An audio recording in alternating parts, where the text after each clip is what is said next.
Welcome to the Leverage Advantage Show, where we share with you the best ways to generate the most income with the least effort. Today, my guest is Joy Ganesan. Now, have you ever watched CSI or any other CSI? Now, Joy was working as a CSI Crime Scene Investigator in Western Australia, and she continued her passion in education upon her return to Singapore. Now, she's a full-time science teacher in the day and has been with WorldVentures for the past 2 years. Now, with no background or experience in network marketing, she picked up the skills and honed her leadership abilities, and right now is on the quest to impacting people's lives. Now, she believes that by being consistent, persistent, and true to yourself, and to others, of course, and with absolute focus, anyone, and she means anybody, can and will achieve the dreams and goals in life. Thank you very much for joining us, Joy. Thank you, Fazil. It's a pleasure. Great. Now, Joy, can you give us like a brief intro of yourself and your background? I'm 34 years old. I've been married for 3 years. And I am actually a Singaporean. I've been working as a crime scene officer. Came back to Singapore, have been teaching in schools like Hwa Chong, Dunman, Raffles, and I was running a learning center. And right now, I'm a science teacher at a learning center as well. So that's my full-time day business. And I've been doing WorldVentures for the past 2 years together with my husband. So just like what Fazil mentioned, I do not have any network marketing experience. In fact, I don't have any business experience. But it has been a bliss, and life has never been the same for the past 2 years. I've got 2 wonderful sisters. I'm very family-oriented. And my dreams, people say it's a bit too big, and I might not be able to achieve it, but my dreams are to build animal shelters and to build schools. And I'm working towards that, Fazil. Excellent. I have absolute belief that you'll be able to do it, Thank you. Tell me a little bit about what you do right now. Who do you help? And, tell me about your business. Sure. So who do I help? I reach out to people who love to travel and want to save money on their travels. And if they're open to a business opportunity, we work as a team and we help them to get residual income just by tapping on a system that works, that helps them save time, money, and effort. I reach out to people from all walks of life. I've got friends that I've met over the past 2 years who are, for example, single moms. We have students. We have people who've tried and failed many times in many businesses. And with me and together with our team, they have reaped success and fruits of labor. Excellent. Now, Joy, tell me about your story. What got you started in network marketing? I think it's not something that a lot of people decide naturally. Nobody really wakes up and say, hey, I want to join MLM. So tell me a little bit about your story. How did you end up here? Okay, so true story. You ready? So 2 years ago, when my husband came home and he asked me to watch a video for like 13 minutes, okay? I had no idea what it was about. So I was watching it, and halfway through, I stopped it, and I told him, I said, what's this? Like, it doesn't make sense. It's about travel and what you save money. It really sounds like a scam. Now, being in crime scene, I've always been a very skeptical person, okay? And because I do not have any experience in network marketing, and I've heard about multi-level marketing also. So I'm a person who is quite close, and I always believed in to climb up the corporate ladder. You work hard and you do investments and you get your income. So when I saw WorldVentures 2 years ago, I thought it was a scam. I told my husband I'm not going to do it. It doesn't sound legit, but I really trusted his friend who showed this to him. Right? So because I know that his friend is really someone who is very tech savvy, very investment savvy, and we do a lot of investments together. So having the trust in him, I decided to try to see if it works. I went on my first holiday. I went to Japan, and which I always wanted to. I married my husband Fazil because he loved Japanese food. It's really one of the ticks because it's very hard to find an Indian guy who loves Japanese food. I was this close to marry a Japanese guy actually, so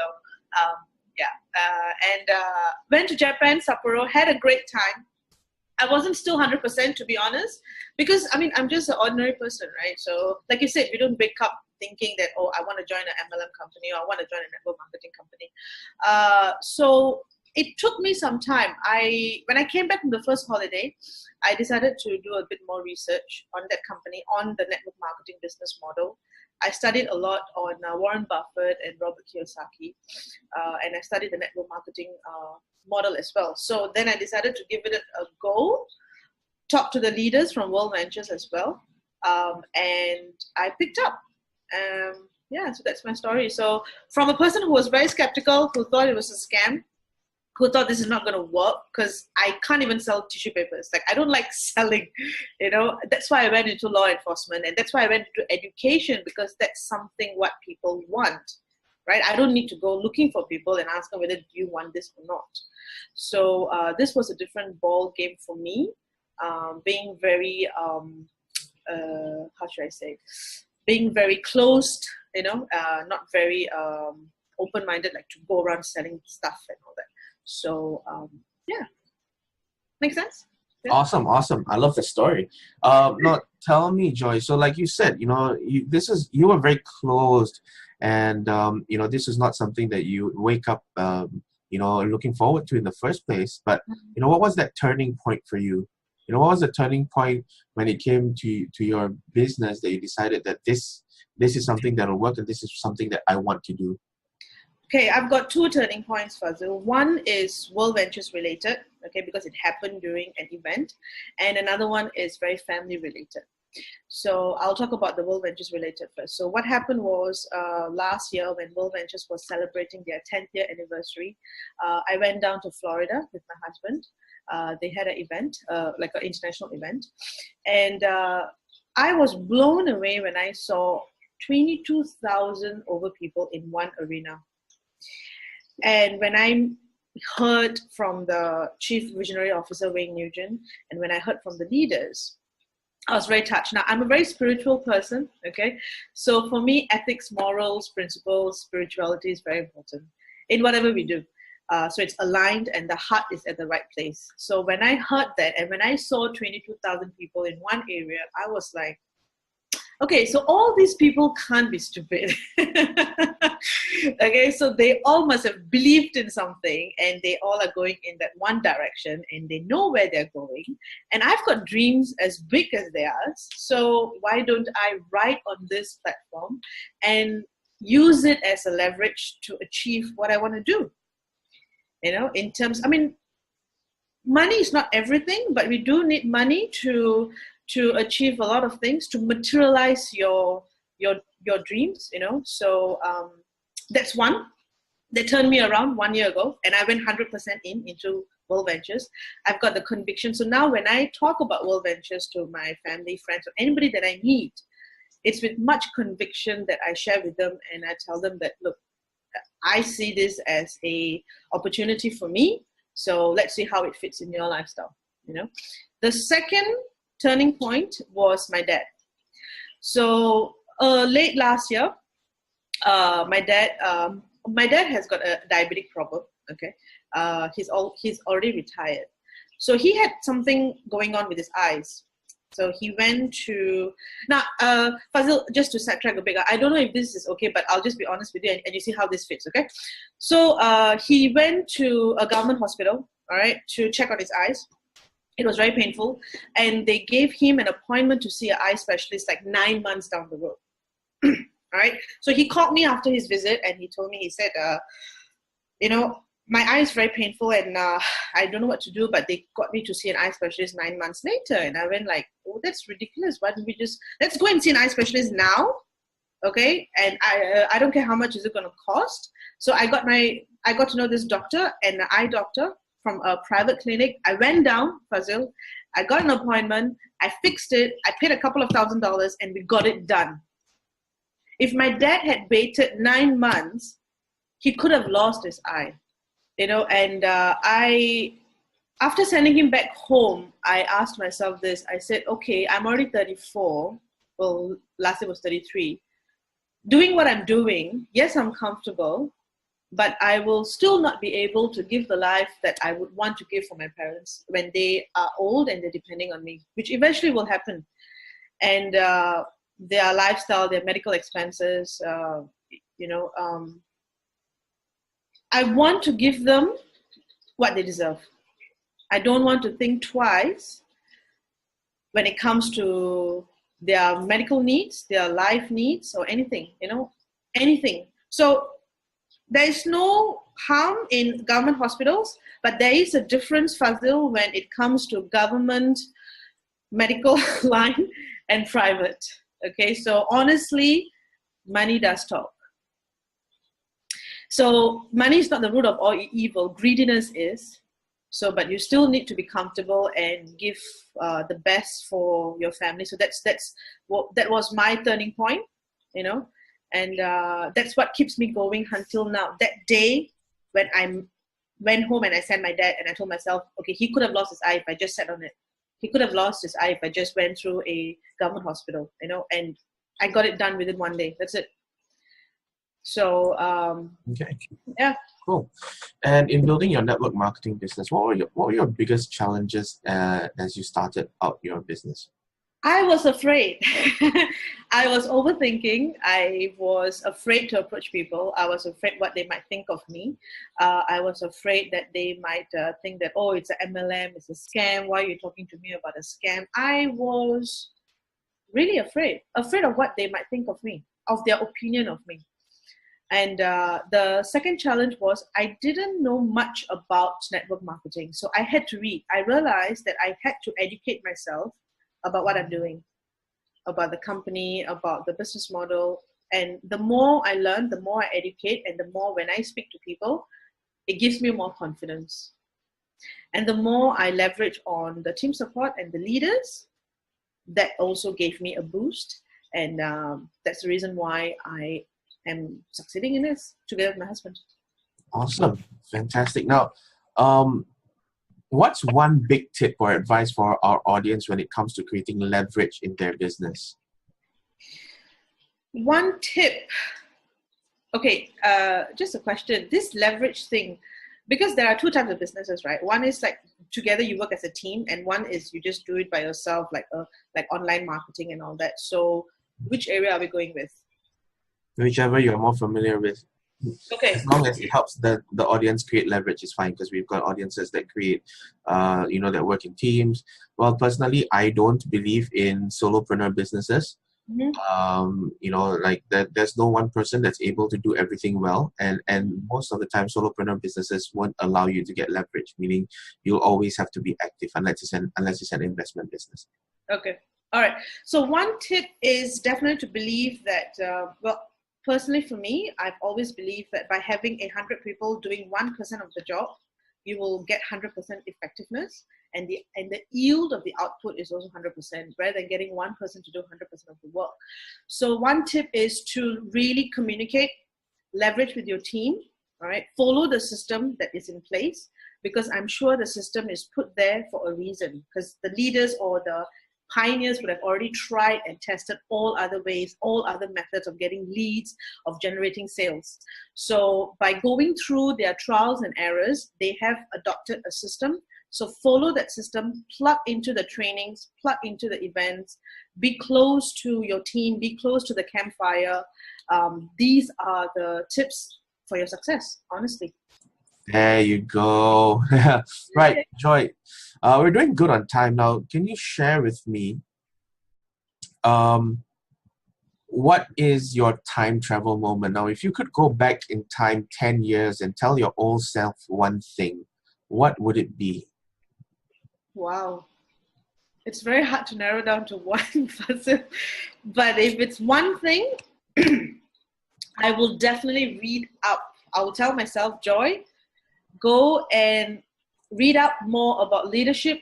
Go and read up more about Warren Buffett, Robert Kiyosaki. Go and read up about the successful people out there and follow what they do. Read up about Jim Rohn, John C. Maxwell, really expose yourself to all this, because successful people leave clues. There are traits, there are characteristics, and by following them, you will also get success. So that's what I will tell my old self. if I manage to go back in time. Awesome. And now, what does ultimate leverage look like to you? Now, it's different from everybody, but what does it mean to you, and why do you think it's important?